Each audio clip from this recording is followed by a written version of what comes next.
Showbiz fanatics, laman ng cellphone or ng phone ni Miss Catherine Bernardo abay nag-viral sa social media. Ano nga ba ang katotohanan patungkol sa bagay na ito? But before that, if you haven't subscribed yet to my YouTube channel, please don't forget to like, share, and subscribe at i-hit mo na rin ang notification bell for more showbiz updates. Bago tayo of course magpatuloy sa ating updates for today's video, ay nais ko po muna magpasalamat, ipaabot ang aking pasasalamat, ang aking lubos na pasasalamat sa inyong mainit na pagsuporta at palagi ang panonood at pag-antabay sa lahat ng ating mga updates.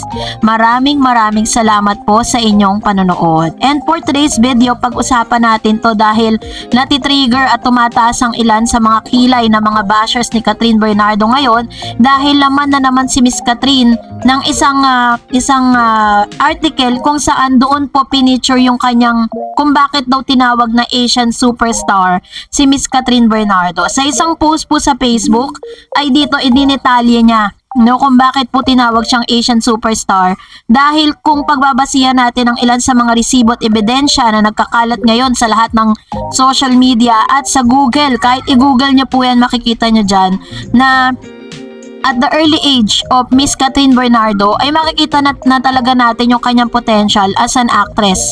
Sa kanya pong pagganap dun po sa isang kiddie show sa ABS-CBN hanggang sa dumating na po yung punto na binigyan na siya, in-offera na siya sa bida role, maging sa mga hindi masyadong bida hanggang sa pagiging bida. At mula sa film industry, teleserye man yan or commercial man yan, hanggang sa ngayon sa kanya pong age ay talagang hindi pa rin po nalalaos ang isang Miss Catherine, kaya talagang tinagurian siyang Asian superstar. So yun po yung dahilan kaya hindi na po pwedeng tumaas ang kilay ng mga bashers ni Catherine dahil may ebidensya po si Miss Catherine. And for now, eto na, nakatanggap kasi ako ng ilang mga messages. How many times ko pong nababasa to? At sabi ko lang lagi, I will investigate on it. Paulit-ulit po kasing tinatanong ng ilang mga netizen at ilang mga Katden fans to. Sabi niya, Miss Daris, totoo ba yung lumalabas ngayon na nakita daw yung phone ni Miss Kat, ang wallpaper niya ay si Mr. Alden? Napanood ko lang po ito sa isang vlogger, not sure if true, pero kung totoo po, super kilig. Ito po yung tinutukoy niya na parang pinag-usapan nito sa social media, sa Facebook. Nakita ko talaga yung mga comments ng ilang mga netizen. Pero isang Katden na nagmamalasakit, isang Katden fans ang nag-investigate. Sabi ko nga po dun sa nag-comment na I will just investigate on it kasi bago tayo maglabas ng mga news katulad nito is kailangan makakuha tayo ng mga resibo. And she said on his post, sabi niya, just want to clarify sa mga nagpapakalat ng fake news na kesyo si Alden daw ang wallpaper ng phone ni Kat. It's a big no. Cellphone po yun ng makeup artist ni Alden. Based sa caption na nang nag-upload ng picture, wag po agad maniwala sa mga page na nagpo-post for the views only. Support Katden in good news, not for the fake news. Sabi niya, love all. Alden Richards, Catherine Bernardo official, and with the hashtag Katden, Alden Richards, hello love again. So after ko po mabasa yan, tinignan ko po sa Twitter kung paano po siya pinag-usapan at tama nga po, hindi naman po talaga phone yan ni Miss Catherine kasi ang phone ngayon ni Miss Catherine na gamit is yung Redmi na bago niyang ini-endorsong telepono at ang layo-layo po dun sa teleponong ipinakita dito po sa photos na yon. Yun ang unang evidence. Pangalawa, dun po sa caption, nakita po natin doon sa original post na hindi nga si Miss Catherine ang nag-post nito. Dahil ang nag-post po nito yung makeup artist nga ni Mr. Alden Richards. So malinaw na po yun. Wag po tayo masyadong magpapapaniwala sa mga nagkakalat na mga ganitong news. At nakita ko rin po to sa YouTube. Napanood ko rin po yun. At yung nagbibigay ng info na yon, hindi po tama yung kanya mga info with regards to that. Kaya hindi ko po talaga siya inilalabas sa inyo kahit ilang beses ko nang nakikita to kasi I need to investigate on it para po magpa-fact check po muna tayo bago tayo maniwala sa mga ganyan. Pero kung sabi nga ng viewers natin kung totoo sana, magandang magandang pangitain, 'di ba? Pero sorry to tell you, pero hindi po talaga si Miss Catherine Bernardo ang nagmamay-ari ng telepono ng na naipost na yon. Kaya it's a big fake news po yun, ano. And for that, narito naman ang ilan sa mga komento at reaksyon naman po ninyo patungkol naman sa ating latest updates. So magbasa tayo ng inyong mga reaksyon at sisikapin nating mag-react. Sabi ni Miss Coco Channel, "Hello again, Dareds. I hope you are keeping safe, well, and happy.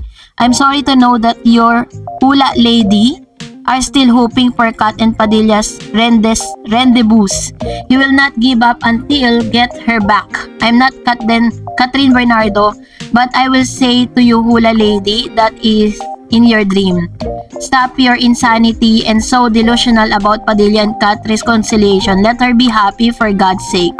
For you, Catrins, obviously, if you don't leave your past from the past, it will destroy yourself and your future, to my opinion. Live for what today has to offer, not for what yesterday has taken away." Catherine Bernardo, since with Alden Richards, she look more radiant. Tama naman yung sinasabi dito kasi Miss Coco Channel's talking about Mr. Costura, Jay Costura, yung kanyang hula na lumabas, ano. And talagang ini-inculcate niya sa mga viewers niya na ang Katniel daw ay may possibility magkabalikan. Sabi niya pa, happy and inspired.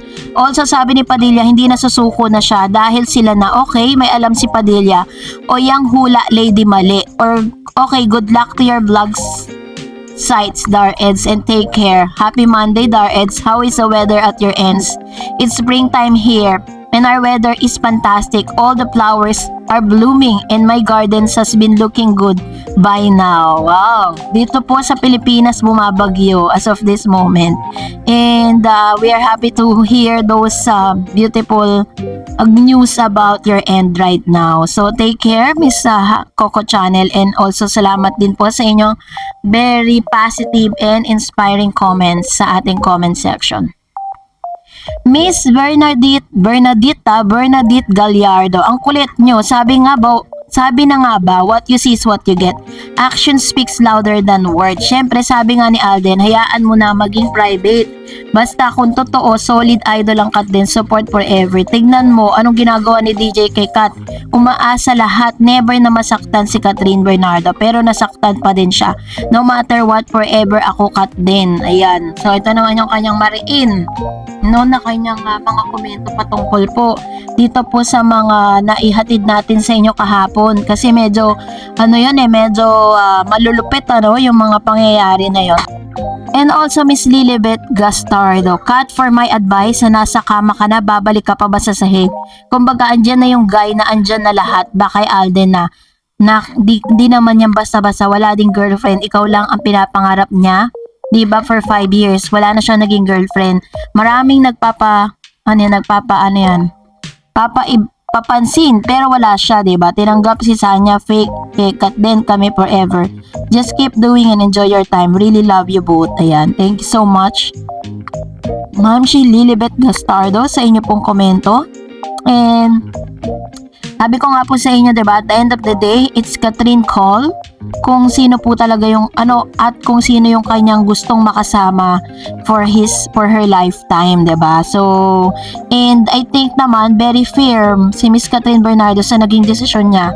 Kasi sabi ko nga, babaliin niya lahat kapag po talagang pag nangyari po yung balikan na magaganap. Sinasabi ng fortune teller na ito. And also, sabi ni Ma'am Emerita, hello Miss Dareds, looking forward sa bagong update. Basta kahit sinong gusto nila, wala tayong magagawa. Buhay nila yan, suportahan na lang natin. They are no different from everyone kung sino ang gustong maging partner nila sa buhay, diba? Pero, tama po ito, no? Kahit sino po sa atin ay sila lang po talaga ang magde-decide. At the end of the day, sila po yung may buhay, kaya hayaan natin sila na mabuhay ng malaya. Kasama ang Kat din sa top richest celebrity in the Philippines, si Catherine sa babae at si Alden sa mga lalaki. Lalo pag lalaki yang yaman nila, sunod-sunod na endorsement, teleserye at pelikula. Totoo po yan. Tulad po ng naihatid ko po sa inyo, every endorsement na ginagawa ni Miss Catherine Bernardo, it costs 35 millions. Tapos, kung ano po yung kanyang ini-endorse, like for example, ini-endorse niya is yung Great Taste. Ano yan, every month may supply sila. Ganun po yung nangyayari. Sabi naman ni Ma'am siya Annabel, basta ako cut din solid, kung hindi sila okay lang, pero kung sila talaga mas lalong masaya. Deserve nila, pareho silang mababait. Dapat lang na maging sila. God bless you po. Ayan. Thank you Ma'am siya Annabel sa inyo pong wish and prayer for cut din, ano. Yan din po ang gusto ng nakakarami. Kahit naman talaga sinong tanongin, yun po talaga ang wish. So that's it for today. For more videos and updates, please don't forget to like and subscribe. And please don't forget to follow my Facebook page, Dar Eds TV. God bless everyone.